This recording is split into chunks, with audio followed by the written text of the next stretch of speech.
The subcommittee will come to order. The subcommittee is meeting today to receive testimony on playing by its own rules, TSA's exemption from the federal acquisition regulation and how it impacts partnerships with the private sector.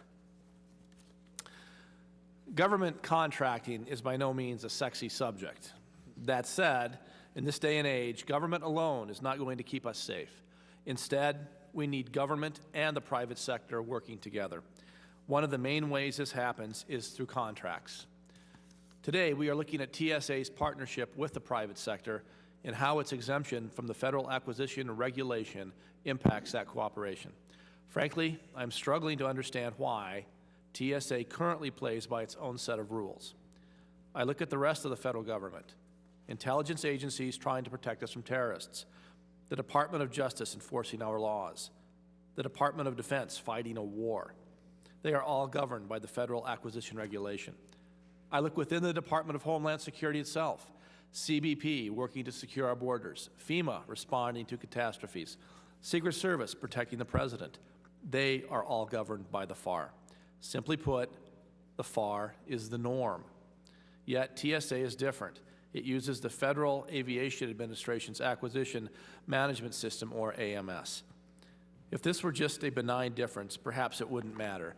But DHS is an agency that is struggling to integrate numerous disparate components into a cohesive entity. Having two distinct contracting systems in one department necessarily makes that process more complicated. I'm also concerned about what would happen if TSA had a sudden need for contracting officers due to a terrorist threat or an attack. Where would the surge capacity come from? The rest of the contract professionals in the department know the FAR, not TSA's AMS. And finally, as we're going to hear today, I'm concerned about the challenges AMS poses for TSA's private sector partners. In the face of these concerns, it really comes down to a simple question. If the FAR is good enough for the overwhelming majority of the federal government, why not for TSA? Before I close, I'd like to thank Ms. Duke and Mr. Gunderson and their staff for submitting their testimony on time. It really helps. It makes a huge difference. We've had a hard time getting the department to submit their testimony on a timely basis, and I do appreciate your efforts. I hope that this is a sign of things to come. Thank you very much.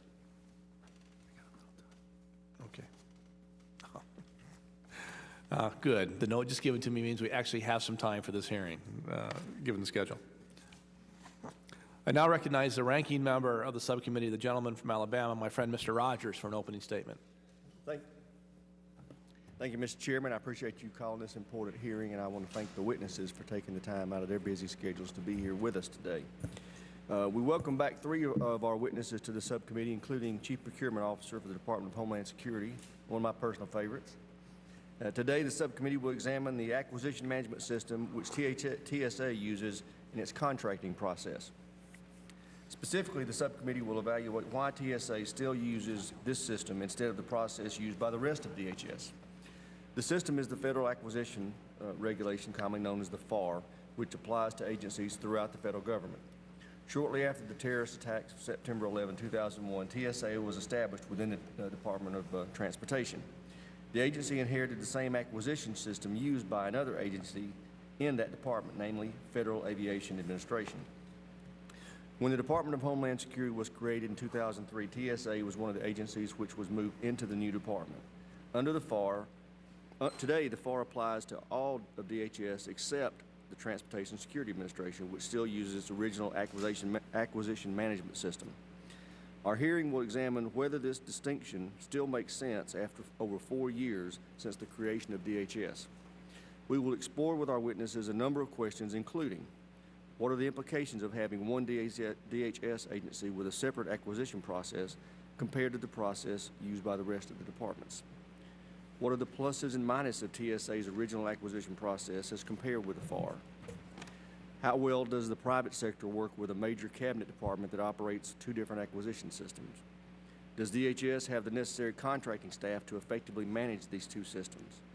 And wouldn't it be better to apply the FAR uniformly throughout all of DHS? I look forward to hearing from our witnesses on these issues, and again, thank them for being here today, and I yield back to the chairman. Thank you, Mr. Rogers. The chair now recognizes the chairman of the full committee, the gentleman from Mississippi, Mr. Thompson, for an opening statement. Thank you very much, Mr. Chairman, and Ranking Member, and our witnesses. We're glad to have you. As you know, TSA was created in a time of high anxiety, and it was in that environment that it was exempted from the traditional government contracting rules. Instead of the Federal Acquisition Regulation, TSA used the Federal Aviation Administration's Acquisition Management System, or AMS. We're not here to second-guess that decision. Instead, we are looking at whether this makes sense for the future. Does it make sense for contractors who want to work with TSA to have a master set of contracting rules? TSA tells us that this is not a problem. Its partners in the industry, however, say it's differently.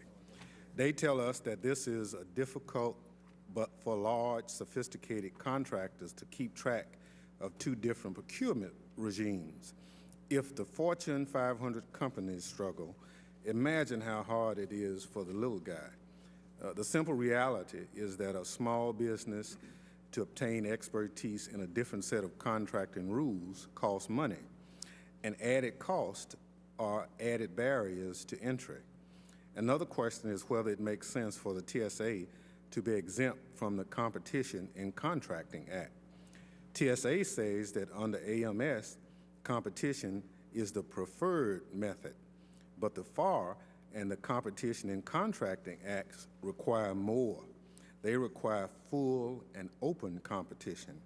And our friends in the industry tell us that preferred falls far short of full and open. Finally, does it make sense for the Department of Homeland Security to oversee two distinct contracting systems? The department says it supports the exemption, but I'm concerned about the cost of having two systems in terms of training staff, conducting oversight, and fostering departmental integration. The FAR is not perfect, but it is used by virtually the entire federal government, and it is well known to industry. Moreover, it has been refined and improved over the past 30-plus years. Removing TSA's exemption will not magically solve all the contracting problem it has had, but it seems to me that it's a good start. And I yield back, Mr. Chairman. I look forward to the witnesses' testimony and the questions to follow. Thank you, Mr. Chairman.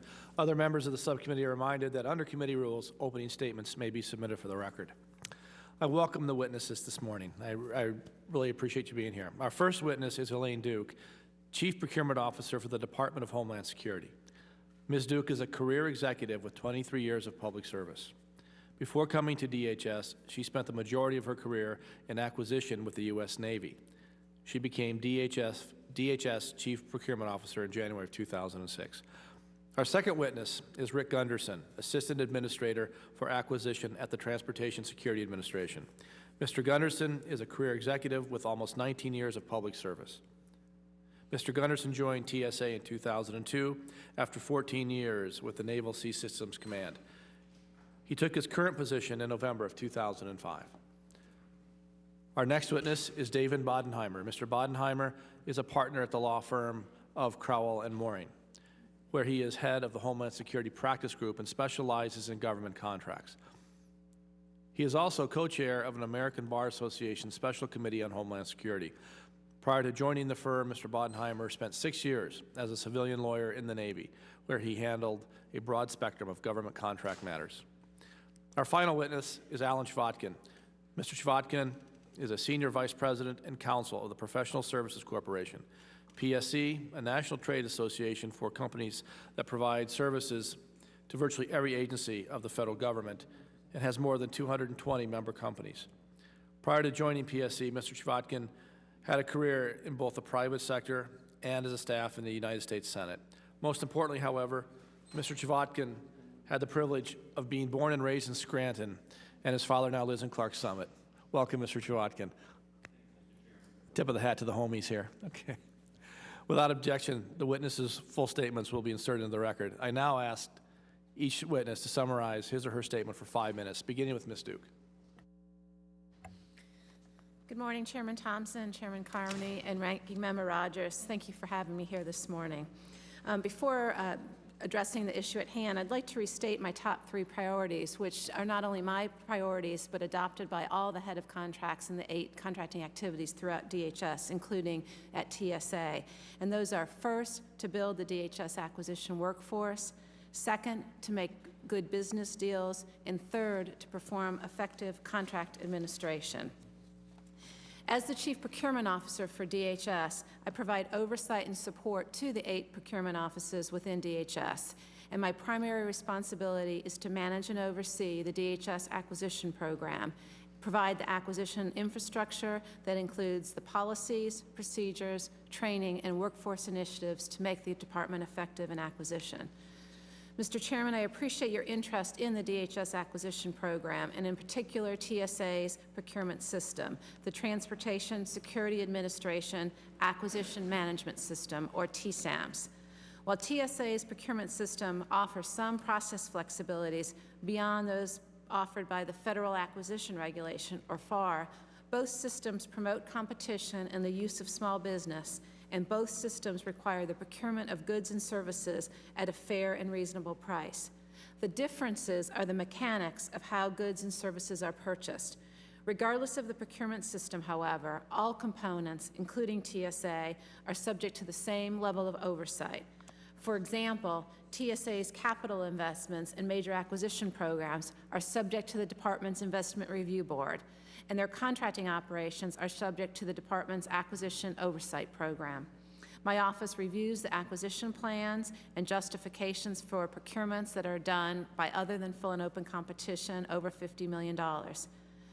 Additionally, TSA must adhere to key elements of the DHS acquisition program, which include advanced acquisition planning, appointment of a competition advocate for TSA, establishing a small and disadvantaged business utilization office, adherence to federal-wide acquisition certification programs for contracting officers and program managers, and the policies regarding issuing contracting officer warrants, which allow actual individuals to sign contracts on behalf of TSA. TSA is an active participant in my Chief Acquisition Officer Council and shares the resources available to the other 7 component contracting activities. As I will explain in more detail, TSA participates in department-wide recruiting efforts, training opportunities, and our newly established intern program. I support TSA's continued use of TSAMS. The system stood up when TSA was created and is now an integral part of TSA's infrastructures. TSA's procurement system serves as one example of how the components contracting activity possesses unique characteristics for the purpose of achieving its mission. While TSA conducts its procurements using AMS, the Coast Guard conducts its procurement through decentralized contracting offices, another examples of differences between the components. When responding to disasters, FEMA awards its contracts pursuant to the Stafford Act, which gives preferences to local businesses, a statute unique to FEMA. My responsibility as the Chief Procurement Officer is to understand the unique needs of each contracting activity and to provide appropriate infrastructure and support.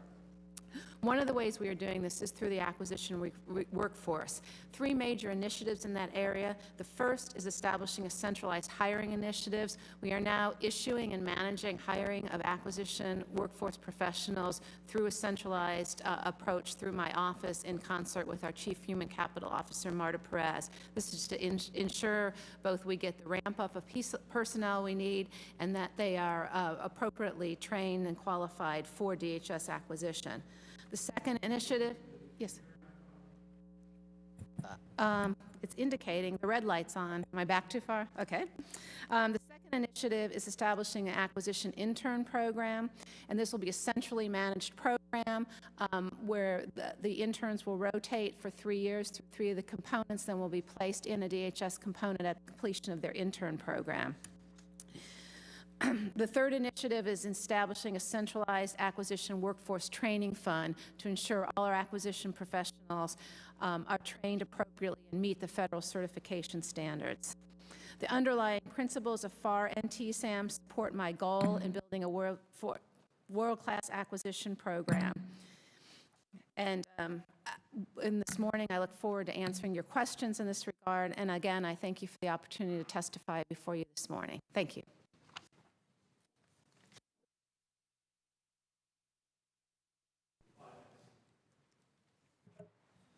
Thank you. Chairman Thompson, Chairman Carney, Ranking Member Rogers, thank you for the opportunity to discuss TSA's acquisition program and specifically our use of the acquisition management system. As the Assistant Administrator for Acquisition, I provide direction and oversight of TSA's acquisition program.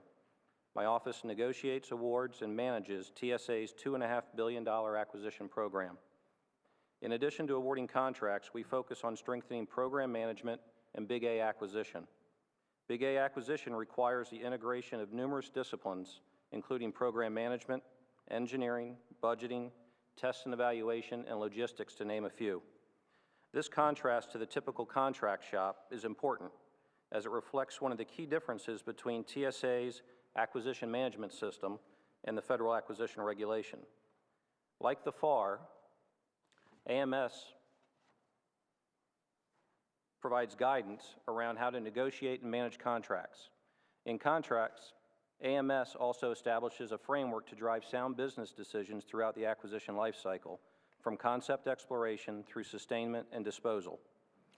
I believe TSA's Office of Acquisition is a model in the Department for centralizing lifecycle acquisition management. As a result, we have the highest program management certification rate in the department. Congress authorized TSA's use of AMS through the Aviation and Transportation Security Act in 2001, with the initial goal of federalizing checkpoints and rolling out screening technology at airports on an aggressive timeline. We accomplished that goal, but the greatest value of AMS is not speed to contract. Rather, it is the lifecycle framework that allows my office to develop business solutions that align with TSA's mission. The tenets of AMS are the same as FAR. Competition is our standard way of doing business. TSA's small business program is important to our success and business community, and our increasing statistics demonstrate our commitment to the program. The program has trended positively each year, increasing over 25% in the past fiscal year alone. Our procurements are transparent to the public. We provide public notice of opportunities and Fed Biz Ops, the government's single point of entry. My team frequently conducts industry days, with interested firms throughout the process. These open communications provide industry with greater insight into our mission and allow us to better understand their capabilities. So what is different about AMS that warrants its use at TSA? Our intent is to make common sense, effective business decisions that support our mission. AMS leverages the best practices of industry. It was developed following a full-up review of the best in business. Whereas the FAR requires full and open competition, AMS is based on managed competitions. This is consistent with how industry conducts its own purchasing and supply chain management. As a result, government resources are not spent on firms that have no chance of receiving an award, and industry maximizes the impact of their bid and proposal costs. Our interactions with industry under AMS are also a differentiator. AMS encourages frequent and open communications with industry throughout the life cycle of an acquisition, without giving any of them a competitive advantage. Communications, especially during the solicitation phase, are highly regulated under the FAR, so much that the terms clarifications, discussions, and communications have unique meaning. The FAR requires an agency to conduct discussions with all offerors in a competitive range, but AMS allows TSA to focus on those most likely to receive award. If there is a dispute during solicitation and selection, AMS offers alternative dispute resolution, which is another best business practice. AMS recognizes that effective communication is a key to good relationships, and relationships are the key to good business. In addition, I believe AMS has enhanced TSA's ability to recruit outstanding acquisition professionals. My office has a comprehensive human capital strategy that ensures we recruit and retain highly qualified workforce that is certified by DHS and empowered to negotiate good deals. Our staffing has significantly increased over the last 3 years, including the establishment of a fellows program for entry-level contracting professionals. While we face challenges similar to the rest of the Federal Acquisition Corps, the diversity of training and exposure to alternative systems benefits TSA and the workforce as a whole. During my career, I have conducted acquisitions in both AMS and FAR. At its most basic level, I believe AMS continues to deliver positive results for TSA, even as a unique system in the department, because its framework sets the stage for good business. While AMS does not differ vastly from the FAR, TSA and its industry partners do benefit from its flexibilities. I look forward to answering your questions. Thank you.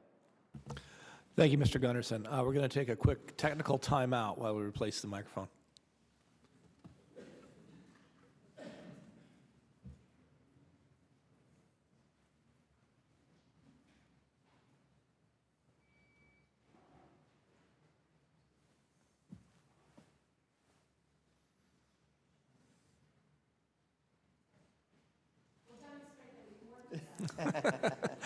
That's the kind of cooperation we like to see from this committee.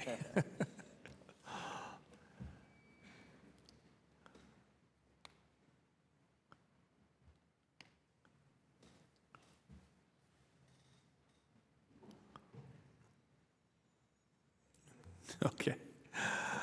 Okay, Mr. Bonheimer, you're recognized for 5 minutes. Thank you. Good morning, Mr. Chairman and members of the committee. Thank you for holding these hearings on TSA's exemption from fundamental procurement laws requiring competition, external oversight, and due process protections. After nearly 6 years with TSA's exemption from procurement laws governing the rest of DHS and other federal agencies, it's time to ask some basic questions. Does TSA still need an emergency exemption when procurement laws already have built-in flexibility? Does the history of TSA acquisition show the benefits of continued exemption? And finally, does the TSA exemption justify foregoing full and open competition, government-wide efficiency and uniformity, and other laws assuring accountability, transparency, and oversight? I believe the answer is no. Ending this exemption will be a win-win for everyone, promoting competition and procurement best practices within TSA, reducing fragmentation within DHS, improving congressional and GAO oversight, and reducing compliance burdens on contractors. I'm David Bodenheimer, a partner in the law firm of Kroll and Mooring, where I head the Homeland Security Committee and specialize in government contracts. I spent 6 years with the Navy as a civilian attorney in the field, at the commands, and as assistant to the General Counsel. My comments today are my own. TSA has a tough job for protecting the transportation infrastructure and deserves our gratitude for their efforts. However, TSA's exemption from competition rules and the FAR have not yielded the hoped-for payoff: faster, more efficient contract awards and on-time deliveries within budget. In fact, TSA procurement history has been disheartening. Experience tells us that following the rules, including competition in the FAR, will yield better acquisition results than continuing with the TSA exemption. I'd like to address 4 points.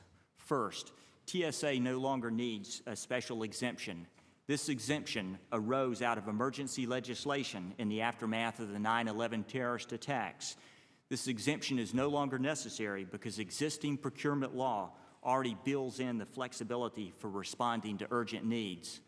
Furthermore, the rest of DHS, as well as the military departments, handle emergency contracting without having TSA's wholesale exemption. And finally, TSA's procurement history over the last 6 years does not show the real benefits of this exemption. Second, full and open competition is the right standard for TSA. TSA's exemption from the Competition and Contracting Act means that TSA is operating under the old competition standard that Congress long ago found to be ineffective and inadequate. Bringing SECA's full and open competition to TSA procurements would not only benefit TSA, but the taxpayers as well, with the undeniable benefits of competitive savings, controlled cost growth, technological innovations, and fair play. In addition, the Competition and Contracting Act assures accountability and transparency through statutory notices, high-level justifications, and public access relating to sole source contracting. 3, aligning TSA with the procurement mainstream will promote greater efficiency and uniformity. With this exemption, TSA is isolated in some ways from the rest of DHS and the federal acquisition community, denying it the efficiencies and uniformity of government-wide regulations, policies, and training specified in the OFPP Act and the FAR. Fragmented regulations, policies, and clauses magnify the compliance burden for contractors and government personnel alike. Small businesses in particular bear the greatest brunt of trying to track, update, train to two different and sometimes inconsistent sets of rules. Fourth and finally, effective GAO oversight assures greater accountability. TSA's exemption cuts off GAO oversight through the protest process. With more than 80 years of experience in reviewing agency acquisitions, GAO brings unparalleled experience, established precedent, and unquestioned independence to the protest process, all of which bring greater due process to the contractors and oversight for TSA procurements. Such GAO oversight would be particularly effective in promoting greater competition with all of its benefits in TSA procurements. In conclusion, I thank you for your leadership on this issue, and I welcome your questions. Thank you, Mr. Bonheimer. I now recognize Mr. Schvatkin for 5 minutes. Thank you, Mr. Chairman, Chairman Thompson, Mr. Rogers.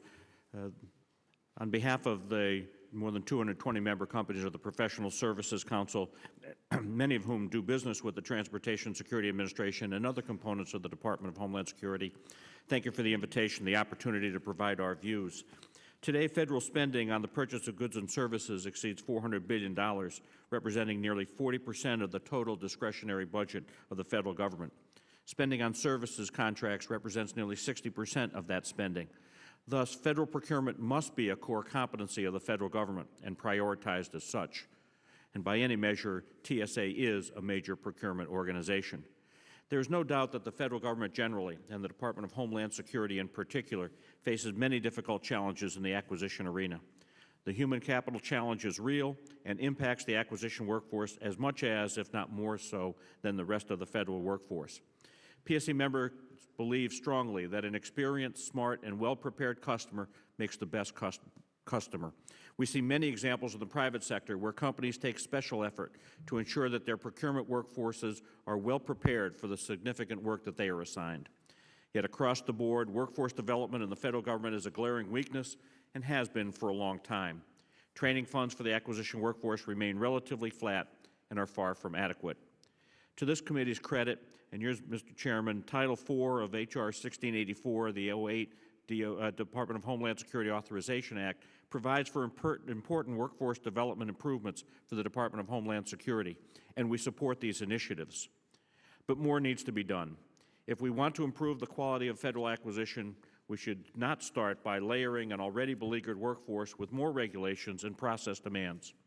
Rather, PSC has called for an acquisition Marshall Plan that aggressively addresses the hiring, retention, training, reward, and development of the acquisition workforce on a government-wide basis. This would involve recognizing, as most high-performing companies do, that those elements of the workforce that are most directly critical to the functioning of the success of the institution receive special and appropriate focus.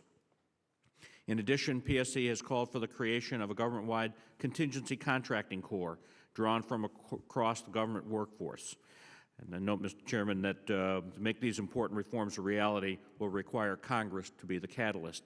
We are pleased that today your counterpart committee, the Senate Homeland Security and Governmental Affairs Committee, will adopt this recommendation as part of its markup of a broader government-wide contracting accountability bill. With respect to TSA's exemptions, there were valid reasons for exempting TSA from the acquisition laws and regulations when it was created in late 2001, even while good arguments also existed at that time to treat TSA as most other agencies, particularly with respect to federal acquisition policy. To be sure, the TSA acquisition system works, as has been demonstrated over the past 5 years. It is built on the principles of the FAR, even though some of the obvious differences exist in implementation. The flexibilities that TSA has used to meet past threats and may need to respond fully and promptly to emerging and future threats needs to be carefully considered. Although in our view, the current acquisition statutes, the FAR, and the DHS authorities also provide broad flexibility for agencies, including TSA, to meet emergency situations. This committee and others have reviewed many of the procurements entered into by TSA. Many of them have achieved exactly the goals that TSA has had and have been implemented as intended. Others have raised issues regarding performance by both federal officials and contractors, with examples of problems at all phases of the acquisition system. I cannot say that TSA's exemptions from the FAR was the cause for any of these problems, nor can I say with certainty that bringing them under those laws and regulations will ensure that there will not be problems in the future. But I can say with confidence that bringing TSA at least under the common rules applicable to the Department of Homeland Security will increase competition, expand opportunities for greater small business participation, provide greater accountability and transparency in the procurement process, and provide greater options for addressing the challenges of the Department's acquisition workforce. Mr. Chairman, as you noted in your opening statement, these unique processes make it difficult to share acquisition resources across the Department, let alone on a government-wide basis, as we suggested in our proposed contingency contracting core. It puts an added burden on the responsibility of the Department's Chief Procurement Officer to provide training and to meet the higher needs of the Department. From an industry perspective, this separate but unequal system creates other challenges. We encourage you to look carefully at those challenges and for solutions. In conclusion, we believe that bringing TSA, at least under the common rules applicable to the Department of Homeland Security, will increase competition, expand small business participation, and provide accountability and transparency. Thank you for the opportunity to provide the views of the Professional Services Council on this important public policy issue. We look forward to responding to any questions you may have. Thank you, Mr. Chvakin, for your testimony, and I want to thank all the witnesses. I will remind each member that he or she will now have 5 minutes to question the panel. I'll recognize myself for 5 minutes. I think maybe we'll get one round of questions in. You hear the summon to vote sounding right now, and then we'll suspend until we come back. We'll probably do a couple rounds anyway. All right. We'll start the questions. I'll recognize myself for 5 minutes. Mr. Bonheimer, in your prepared testimony, you list several examples of how AMS creates parallel sets of rules that sometimes conflict with FAR. Could you describe these examples and explain in layman's terms, please, the kinds of difficulties they pose for contractors? I'll be glad to, Mr. Chairman. One of the examples is the requirement to provide cost or pricing data in non-competitive contracts, the so-called Truth in Negotiations Act requirement. The FAR exempts smaller procurements, those under $650,000, and says you do not need to furnish cost or pricing data because it's burdensome and costly. Under the TSA system, there is both a lower and a higher threshold. You know, one of the clauses provides for a lower threshold, meaning that there are certain contracts for which the government doesn't get the cost or pricing data that it perhaps needs to do the job. And then as well, you have a higher threshold. These inconsistencies create certain compliance burdens for contractors, you know, when they are trying to determine what is the rule, what do I need to follow. When I teach the defective pricing course in this area, I teach the general rule, the one in the FAR. And for small businesses, knowing that there are different rules that they have to follow, it's a real challenge. Thank you. Ms. Duke, most of the department uses a FAR. Do you believe that the FAR offers enough flexibility for CBP, ICE, FEMA, the Coast Guard, and the rest of the department to fulfill their missions, even in a time of crisis? I do believe that the FAR does provide for flexibilities in times of crisis. I think the tenets underlying the AMS or TSAMs and FAR are very similar. It's really process and procedural issues, but both systems do allow for special processes for urgent reasons. Okay, Mr. Gunderson, I guess a similar question. You say that AMS gives you more flexibility than you would have under FAR. Do you believe that there's not sufficient flexibility under FAR for TSA to fulfill a mission? With respect to urgent procurements, I agree with what has been said that there's not a significant difference between the FAR and the AMS. What I do believe is that having worked in both a FAR and AMS environment, that the acquisition management system provides a framework to make sound business decisions, efficient contracting practices that mirror the commercial business practice.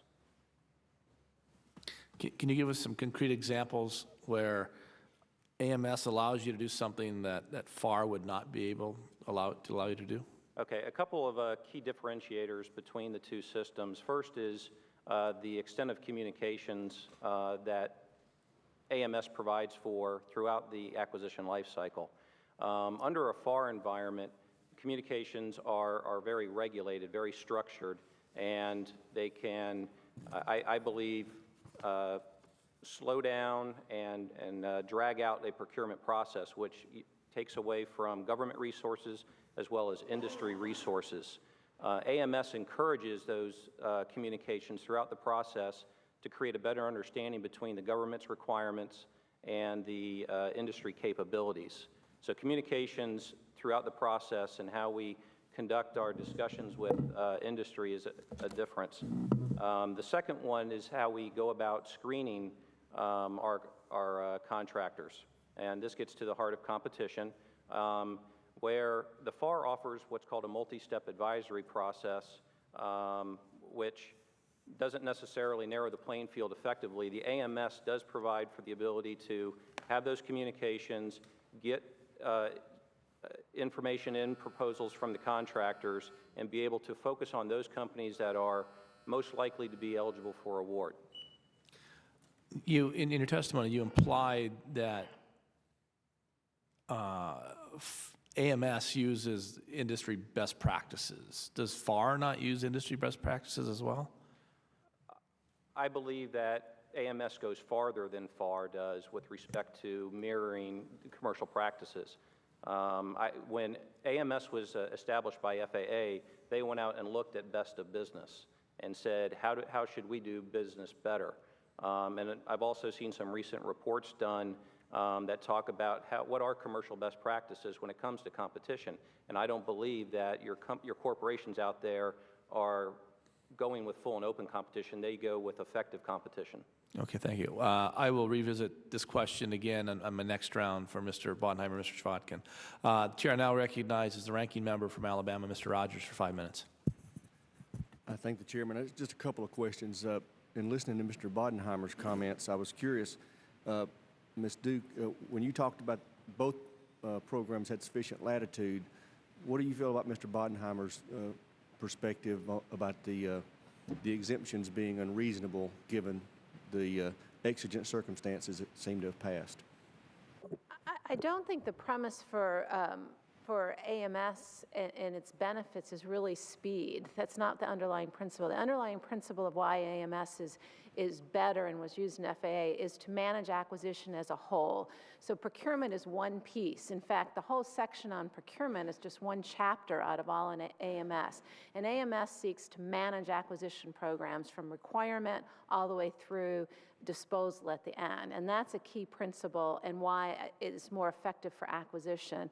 And then the second reason is it has some of the basic principles, but it allows rather than dictating steps of processes, it allows the contracting officer more judgment in coming to decisions. And so I think you can still use speed. For instance, under SECA, you can go sole source or other than full and open contractation for urgent and compelling.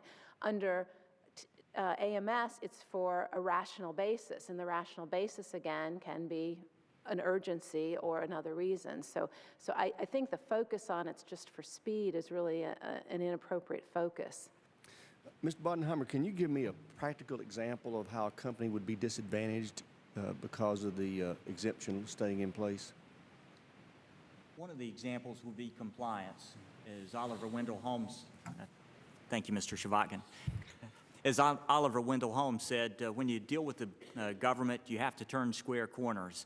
And one of those square corners that contractors have to have in place are compliance programs, which provide procedures, training, and monitoring in accordance with the requirements with which they have to meet to do business. By having two sets of rules, particularly for a small business that struggles with one set of compliance, the procedures, rules, and training, having two is really a difficult and expensive process. Okay. And which brings me to Mr. Schwatkin. You're not from Alabama, are you? North Alabama. North Alabama. You made reference to the common rules. Tell me what are the common rules that you think should be adhered to? The point I was trying to make is that the Department of Homeland Security itself has a set of unique processes, unique regulations and statutory authorities that separate it from the rest of the government. And the question that we were posing, and the position that we were taking at the Professional Services Council is, at a minimum, TSA ought to be brought in under the same set of rules and regulations as the rest of the Department of Homeland Security is for its procurements. And there's flexibilities in emergency procurements, simplified acquisition thresholds in response to emergency circumstances that exist only for DHS and not for the rest of the government. So when we talk about the government-wide regulations, and just to give you a sense, that's what they look like. These are not simple in and of themselves. It's to at least recognize that TSA becomes part of the rest of the department. Okay, I understand. Thank you. I yield back. Thank you. We're going to suspend now until we can complete our votes, and we will re-adjourn. Your guess is as good as mine. Stand by.